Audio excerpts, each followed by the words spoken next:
him so much? I don't know if I like him or not, Corby. I've never said I did. You're fascinated. He's mad. Yeah, I'm interested. I'm interested in seeing what they do. Why don't you go over there and stick the microphone in there and just pick up a little bit of it? Well, I thought just with the break or something like that. Let me see. What's the former NFL guy that's over there? Fred Smerlas or Steve Diassi? Steve Diassi. Yeah. Former Cowboy. Yeah, he's a former Cowboy great. Oh, he's on the telephone. Did he win a Super Bowl? His son plays for the Giants, right? He's wearing. Yeah, that's right. He does. He's wearing a Super Bowl ring. Did he win with the Giants? Yeah, he must have. I think he got traded to the Giants, right? From the Cowboys and played on one of those teams. I can't remember what happened to him. That was back in the Fred Cornwell era. Okay, what does Fred Smerlas look like? He's got a mustache. Okay. He's big and he wears a lumber jacket. He's got a mustache. Who did he play for? He played for the Bills. He's such a Smerlas. All right. Hey, Fred. Hey, Corby Davidson with the Ticket in Dallas. How you doing, man? How you doing? Doing well. Real quick here, we're fascinated by the EEI format. How often? Yeah, I mean, how often are you on this program? You're not on all year, are you? Whenever they want good ratings, they call us, because if the ratings sink, they bring in the big boys. No, we're on primarily football, but we're on sporadically during the year, draft, preseason. We're on during the baseball is really hot up there, but we'll all be on probably, once every other week during the off season. How did you end up here in this part of the? Is this where you're from initially? Yeah, it was a work release program. When I got out of prison, they made me work for the station because punishment worked with Glenn. But actually, the format, Glenn was the station director, and I was doing a morning show, and they put together this format, the sports brawl. I was the instigator. Glenn is the navigator, and then Steve Nelson was kind of the voice of reason. And they're all fat and obnoxious and self-serving, except for Pete. Who's thin and bearded and self-serving. Very handsome Italian man. He's well-groomed. Diassi is an obnoxious head football player. Yeah, Diassi, it's interesting. We're trying to figure out, is that a Super Bowl ring? Did you win one with the Giants? That's Fred for his. Fred doesn't have one, all right? Oh, I do. I have it at home. I killed the guy and stole it. Ripped his finger off. All right, thank you, Fred, very much. I appreciate it. Steve, what year did you win with the Giants? It would be Buffalo. Oh, well, it's tense with you two guys, right? Actually, it was even more pleasing because Fred was with San Francisco that year, and we beat them too. So it was actually even better than just beating Buffalo alone. Wow. Let me see your ring. Is that half-ass compared to the rings they have now? No, what it is about half the size, but it means twice as much. Does it really? What could you get on the black market for that? What would Fred pay for that? Fred would pay nothing for this because he hates the Giants. To have a Super Bowl ring, he'd give his left testicle. Now, what's your kid doing? Your kid's in the league, isn't he? He's a linebacker and long snapper for the New York Giants. Really? Mm-hmm. Ask him, does he hate Dallas? Interesting. Do you hate Dallas? No, why? We're from Dallas. We didn't know if you had any angst. Did Jimmy trade you or cut you or what? Jimmy traded me. I got a little beef with Dave Wanstedt, and the next day I got traded out. So no hard feelings. I enjoyed Dallas when I was there. I had 5 fun years, and it was a good town. And would you have rather won the rings with Dallas, like 3 with them, or the one with the Giants? Like you and Everson probably celebrated pretty hard, huh? No, I like the one that I won. It's perfect. It works out well. Do you hate Dave Wanstedt? You hate Wanstedt now, though, right? Not at all. Dave's a good coach, good guy. We just have a difference of opinion. But he's kind of a failure as a coach. You know what? He's done a lot of good things with his career, and I'm sure he'll be doing good things in the future. But Jimmy's kind of an ass, isn't he? Jimmy's not an ass at all. Jimmy's an excellent coach. Dump it. You were supposed to be a radio professional. There he is. Scoreboarding with Marconi. Yeah, be good, man. Yeah. Marconi. Wow. You know what? It sounded like he was getting angry, and I was almost telling you to back off because I thought he was going to take a swing at you. Instead, he dropped an S-bomb. I'd like for him to be a +1. Wow. Jeez. That was great. Was he cool after his that? Temperature rising. I know. Why? Was he cool after He was that? very cool. I shook his hand. He laughed. Yeah, they were high-fiving each other and everything.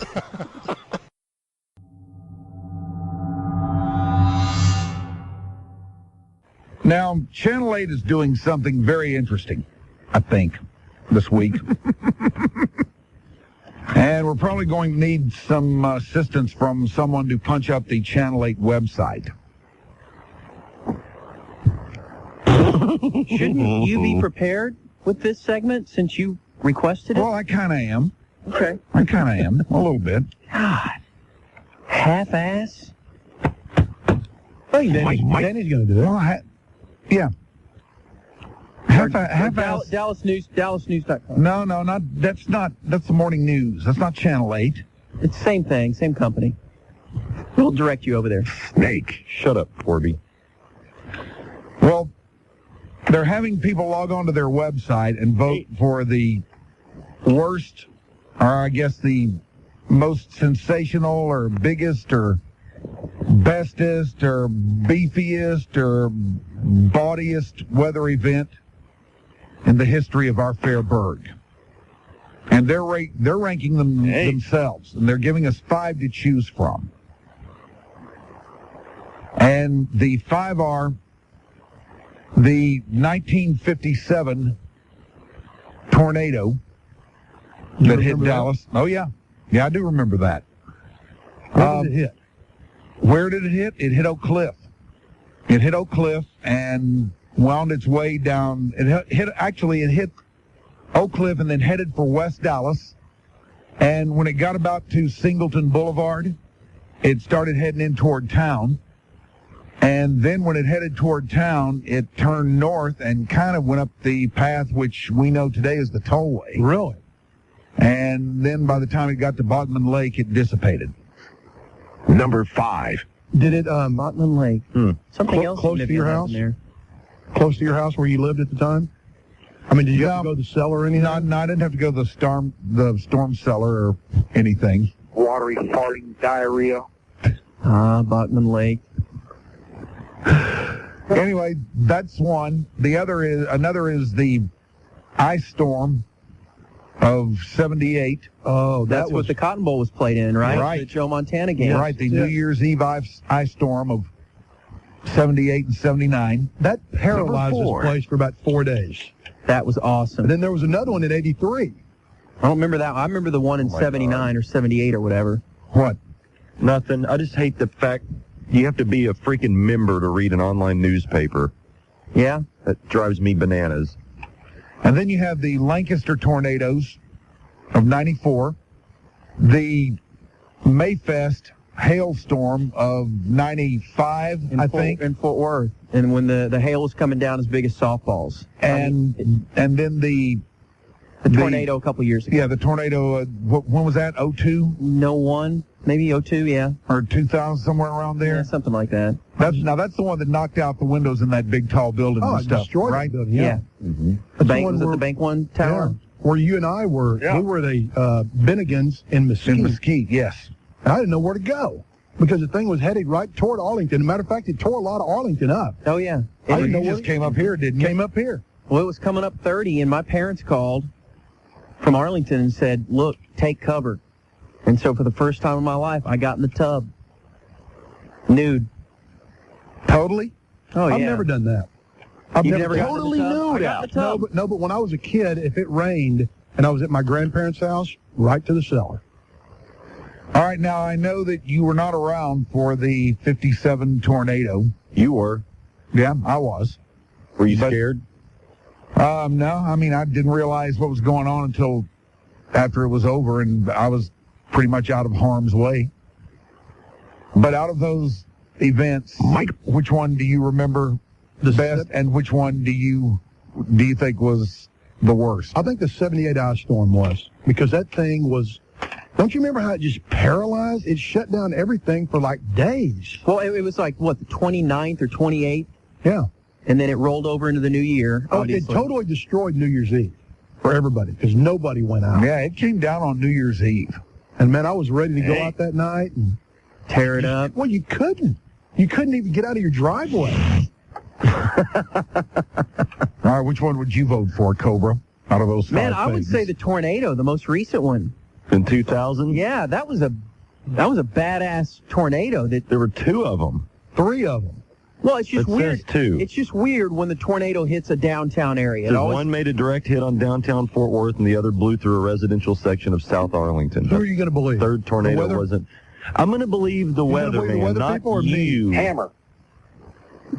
Although I do remember the ice storm, and the reason I remember that is because my parents would always have a party on New Year's Day to watch bowl games, which always culminated in the Orange Bowl. So we'd have a big Oklahoma party normally. And that day, only the neighborhood people braved it and came over instead of like our friends from all over. And it was probably tough for them to get to your house. walk down the street. But it was cool for the kids everywhere because our whole neighborhood was iced over. And I mean, we got the sleigh out and went to town. That was paradise for a kid and dangerous too. Our canal froze over. Did you get out there and play a little pond hockey? And my mom was so freaked out. You yeah. Fall through it? Oh, yeah. But it was frozen, I mean, thick, probably 6 inches thick, that canal, which is, because it didn't get above like 25 degrees for a week. That was horrible. And all the power lines that went down, it was awful. I'll never forget that. Would you boys care to register a vote? The only one I really remember is 2000. No, okay. Yeah, I'd say 2000, the tornado. It was funny to be working over at KRLD and watching them freak out. Oh, you were over there? Yeah, Brad Barton was having an aneurysm. See, we turned it on. I was not aware of your KRLD background. Yeah, that's where I came from here. See, KRLD, we tried to turn that on in our house because obviously your satellite dish went out immediately. And so we tried to turn the radio on. Well, our radio went out, and, we lost all power, and so we were just sitting there like, okay, here it comes, But KRLD was, that's what they're there for, and I'm sure it was just chaos over there. Oh, dear. Yeah, they flip out when there's any kind of weather event anyway. But you know what? I like that about them. You know what? I'm going to Brad Barton because, you can almost hear the glee in his voice. He gets excited, nervous, happy, excited. Don't think for a second that Troy Dungan and Brad Barton and name the weatherman. Christine Kahanik. The Black Frankenstein on WB. David Finfrock. Yeah, David Finfrock. Who? Black Frankenstein? The guy with the kooky eye on the WB. Oh. Does Troy's bow tie spin around when the they get excited and happy when there's foul weather? Yeah, because they have the power to break into any show that's going on. Yeah. Troy can break in and that's how they validate their existence. And don't underrate that 94 tornado in Lancaster. I don't remember that. That thing was bad. Remember the destruction that thing left? Yeah. It basically was tore up Lancaster and DeSoto. Where's Lancaster? South Dallas. Very south. That's why you didn't hear anything about it. Out there 20. If it would have hit anywhere else, it would have been big news. Out there, the media's like, okay, whatever. Yeah. Which is wrong. They didn't care about that. But don't underestimate the 1995 storm either. I remember watching that thing roll in, and boy, that was big and bad. I had to get Which one was that? When was the May Festival? The hailstorm? Yeah. I was at the Brooks and Dunn concert that night. Mark that. Insert all the jokes and bring out the General Lee and everything. Right. And it flooded the whole city was flooded. And everywhere you would go, it was like big-time water, flooded. I had no idea how to get home from there. None. From Starplex? Yeah. You didn't know how to get home to Arlington? Let's put it this way. You had to go the back way. Oh, because the weather or because you just didn't understand the route to take? Well, both, because you couldn't go anyway. So I called Reiner, and Reiner kept me on the phone for about an hour. Just telling me where to go. Because you had to go through sunny South Dallas and Park area. I think he wound up out on Syene Road. I did. I had him headed toward Pleasant Grove because that damn road's closed and that's stuff. That's the only way you could go, yes. What were you calling from? Your Gordon Gekko's 8-foot phone that the cell phones weren't that prevalent back then. I had a cell phone then. It was 95. Okay. Was it hailing cans of Skull at the Brooks and Dunn concert? It was. They called the concert off.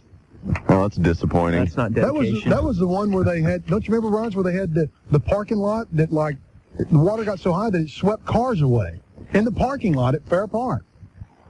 That was a bad one. It just destroyed a bunch of car lots. Well, out of all those, give me the ice storm. Oh, no kidding, man. All this other stuff, it's bad, but hey, from time to time around here, tornadoes happen. From time to time, big hailstorms happen, and big-ass rainstorms happen, and, all that stuff is, we've seen that before. But then usually a day later, it's business to normal, unless you're in the area. But this right here, Dallas, Fort Worth, and all the outlying areas for a week was like you couldn't maneuver it. You couldn't do anything. They'd shut everything down. I mean, it was really creepy because I lived like about a block away from where a power outage started. A big power outage all around the intersection of Gaston and Abrams, Yeah. Like I lived about a block away from that. I had power. But did you have heat back then? Yeah, I had power, I had heat, but because I was I thought I'd get out that morning and go up there and, I thought I could make it to a 7-Eleven and get a paper and everything, and come to find out 7-Eleven was not open, buddy, and neither was anything else.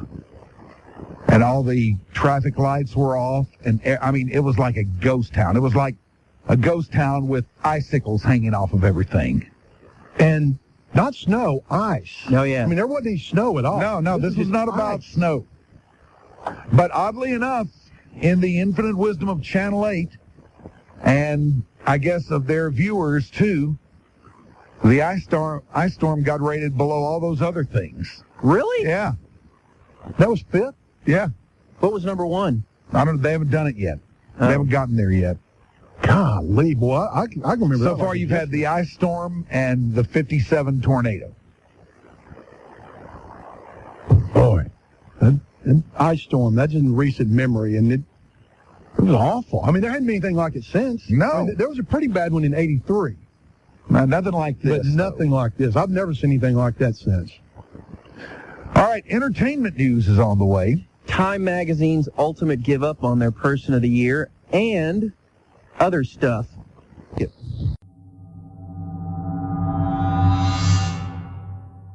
Christmas, holiday, what we've been up to over the last year, letter. Man, the more I think about this, the more it makes me nauseous. The Christmas family form letter? Yes, it's bad enough getting the picture of everybody. I can handle that, all right? I've kind of come around on the Christmas cards. It's because you have a kid. But I'm not going to have Christmas cards. You'll be sending those out before long. I will not. Yes, you will. If you get a Christmas card for me, it's going to look like the one that I got today that I showed you. With two nude males in it. Bent over? Yes, bent over backwards. What was the saying in it? It said, what was it? It tain't Christmas without you? Yeah, it tain't Christmas without you. That was genius. Well, if you get a Christmas card from me, it's going to have what I just forwarded you a couple days ago. Okay. Great. All right. Yeah, nothing says happy birthday, Jesus, like an Asian woman doing that. Body. Yeah. Okay. It's not a woman. So these letters, all right. Now, normally, the letters are exclusive to, at least in my experience, are exclusive to family members. Normally, not a really close family member. Normally, it's from like a cousin that you haven't heard from, but they send these out to everyone in the whole family. But more and more, the Christmas letters have leaked out outside the familial circle, outside of the nuclear family. They've gotten on a grander distribution list. Yes. And boy, is there a faster in the trash motion. Well, not for me.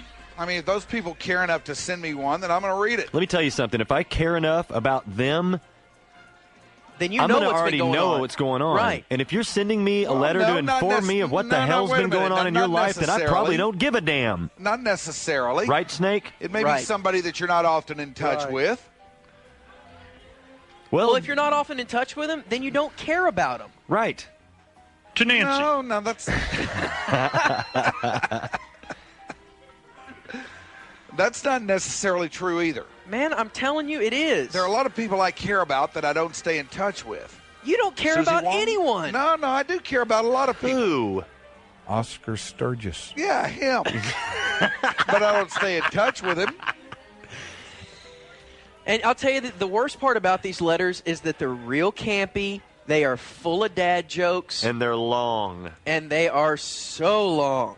Because it talks about everybody in the stinking family. And everything that everybody did that year. Right. How, what does it hurt how for Jimmy you to take got an 5 A in minutes to read science, them? or how All right. Jenny learned how to skate? I don't care. I have written a mock what we have done last year Christmas letter, okay? And this is short, but I'm just trying to show you how cheesy they are. This is yours? No, this is like I'm telling you, I just wrote one just randomly, okay? That's what I'm saying. This is for your family. No, this is not for my family. You just made one up? I made a family up. Oh. But this is how they normally go, in case you don't know what they're like. Well, another year has flown by at the Parker household, and we can't believe it's already 2006. It's been an amazing year, even though Bill will tell you the only amazing part about it is he only gained 5 pounds. You know Bill, he loves his cheesecake. Insert laughter at all the campy parts, by the way. All right, we'll do that back here. Well, Bill and Kathy have been together now for 35 years, which is 35 years longer than Kathy's parents ever gave him. And speaking of the parents, well, Henry and Irene, they're doing just fine, living in Scottsdale. And you know what Henry always says, a day without golf is a wasted day. So true. Irene, well, she's still playing bridge every day. And you know what? She'll probably outlive us all. Oh. The kids. Oh, the kids. Mark is now in 8th grade. Can you believe it? Suddenly girls are more important than good old mom and dad. We knew it would come someday. But you know what they say, all boys love women, wine, and song. Here's one mom who's glad that wine wasn't Mark's first love. Oh, my. As for Katie, well, she's now in 5th grade. Yep, 5th grade. And she just loves her horses. She rides every day. And she's slowly riding her parents into bankruptcy. It's just a drivel like that. I know. That's all it is. That's it? Hey. That's enough. Well, that's plenty. You get the idea. Yeah, you understand what's going on. Hi, I'm Tony Dorsett. Most of you know me as a former running back for the Dallas Cowboys. I want to tell you about a man that gave me a life-changing gift, the gift of great vision, Dr. William Booth. If you want to experience your life in clarity, color, and in detail, make the call today to Booth Eye Care and Laser Center. Dr. Booth says, I'm the fastest man he's ever met. Well, he's the calmest man I've ever met.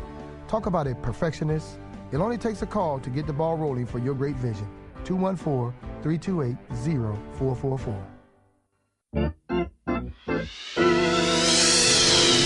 Thanks for remembering the time you spent listening to The Ticket, either podcast or broadcast. Check out The Ticket Top 10 in all its glory, weeknights from 7 till 9 on Sports Radio 1310 The Ticket.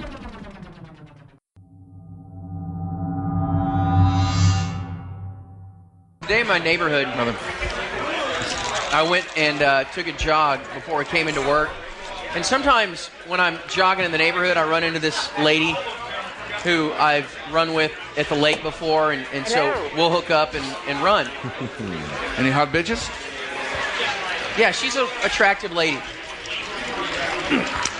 So today we're running, and we run the same route, just kind of farting around, and we come upon... Maybe you were. She can't. Yeah. We come upon this house that in the front yard they're doing major landscaping work. Mexicans. Right. And when you're doing major landscaping work, you're assured of one thing and one thing only, Mike. Dirt. And who is moving that dirt? Mexicans. Thank you, Mike.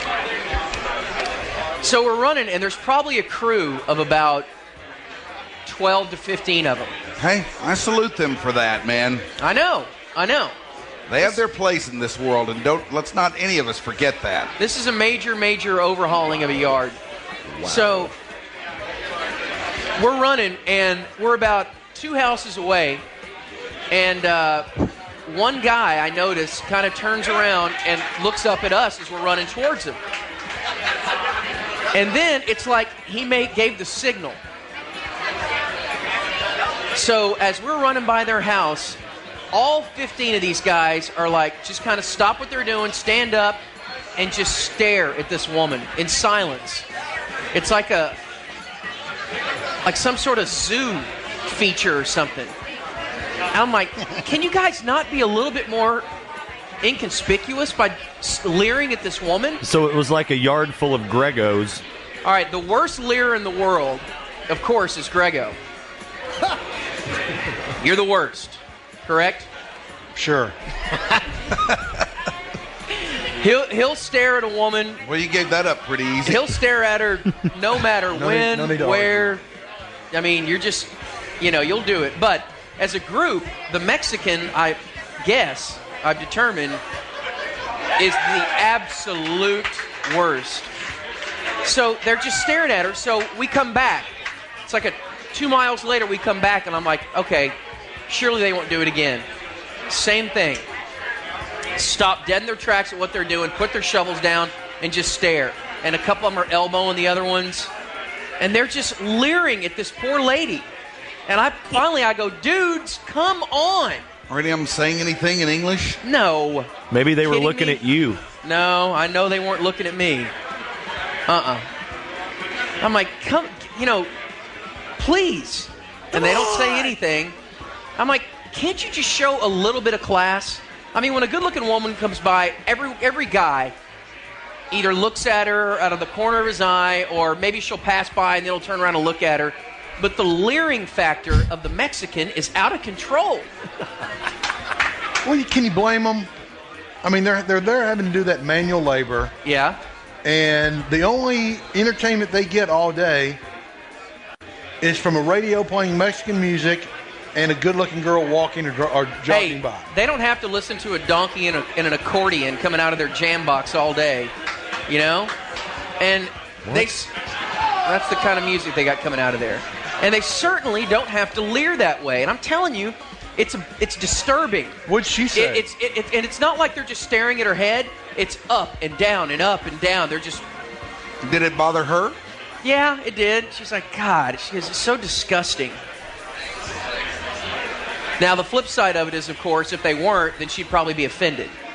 That's probably how most women think. Mm-hmm. But she has to probably put on that facade and say, oh, this is just disgusting. I want you to remember that, by the way, next time you're leering. When you're talking to a sales girl and she's giving you a proposal and your eyes are glued to her cleavage. Yeah, you're just staring at cleave. That's right. I would love a car from you. So do you think maybe she went home and got on the computer and typed up a letter to the penthouse for them? I never thought anything like this would happen to me, but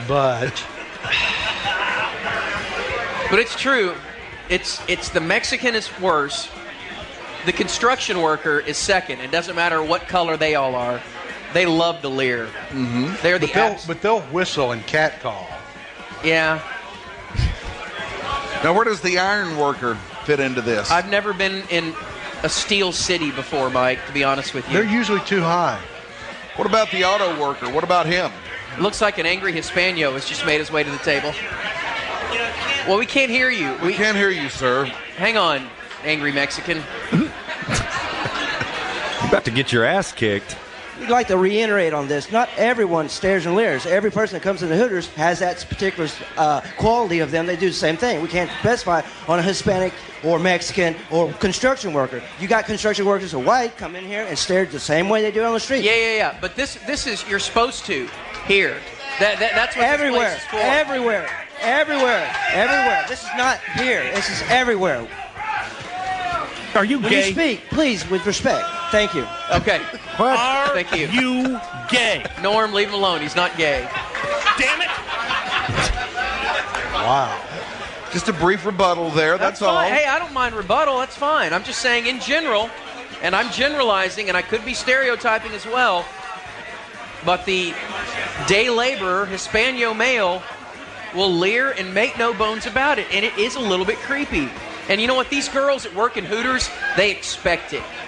You know what? This place is all about it, isn't it? Yeah. I mean, they barely have on pants here, You have no choice but to leer. The name of the place is Hooters. Yes. Now, where does the auto worker fit in? Why do you keep doing this? What are you doing? I'm just trying to get a little bit of an idea of the pecking order, of the Leering pecking order. I don't know. Where does the blacksmith fall in this?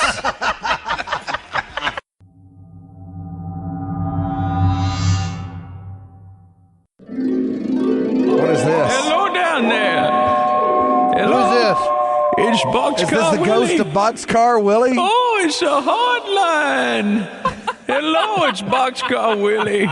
Boy, I guess I'm dead in the mackerel now. I guess you are. Yeah? Well, what's it like up there? Boy, I like it better than down there, riding the train all the time and Just kind of being a hobo and stuff? Yeah, and performing in Branson, Missouri. I tell you, that place is the biggest ripoff this side of Bossier City.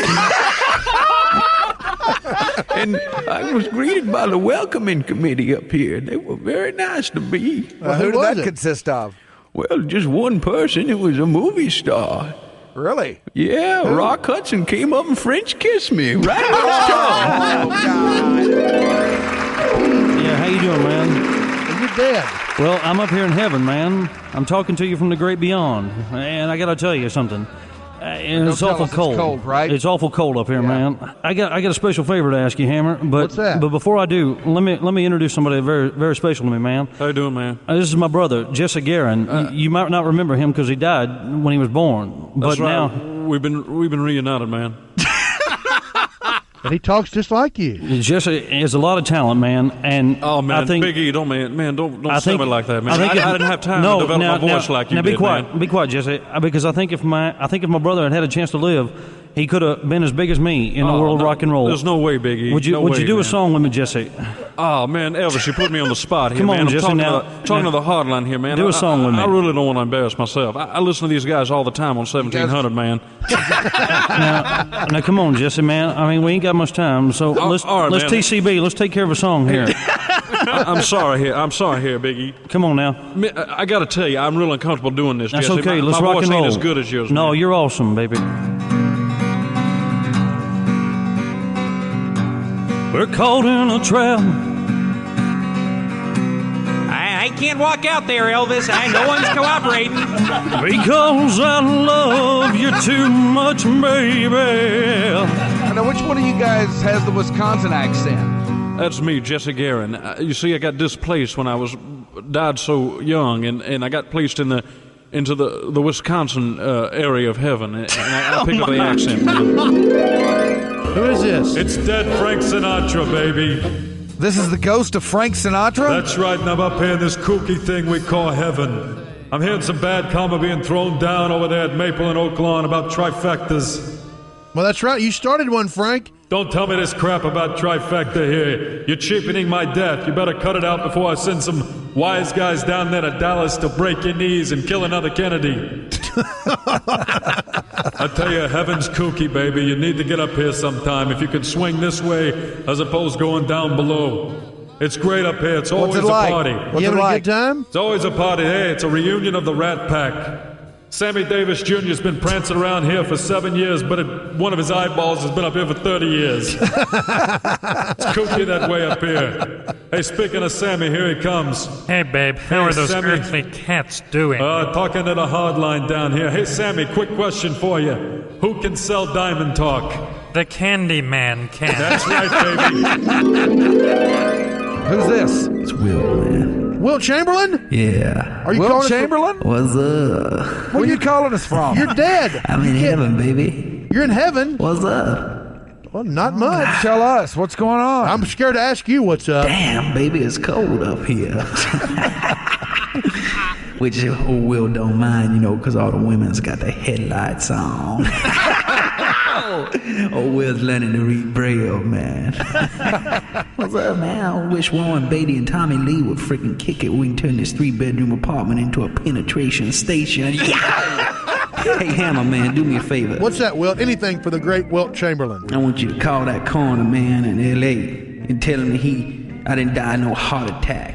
That fool got wrong, man. Yeah, Thomas Noguchi, the corner to the stars? Yeah, I didn't die of no heart attack. What'd you die of? Tell him the list of cause of death is breach, you know what I'm saying? Breach? Yeah, because while I was sleeping, I got my umbilical cord wrapped around my neck, baby. That's a problem being real, man. I gotta go, man. You guys are fading now, baby. You're fading now, man. Hello? Who is this? this? Ellen Corby from the Waltons. And you're calling us from heaven? This is the ghost of Ellen Corby? Oh, I guess I must be dead. Wow. Oh, this is heaven. It's very cold up here. I need my shawl. Oh, this is great up here. We just had a reunion. Who am I speaking with, please? The Hardline, Mike Reiner and Greg Williams on the ticket. Oh, the Hardline. How are you sweeties? Oh, we're doing all right. How are you doing? Oh, I'm doing all right. I'm up here in heaven, and we had a reunion already. Really? Who's that? Yeah. Consisting of whom? Well, me and John Boy's dead cancerous face mole is up here, too. He must have got it cut off. Looks like a brown M&M floating around up here.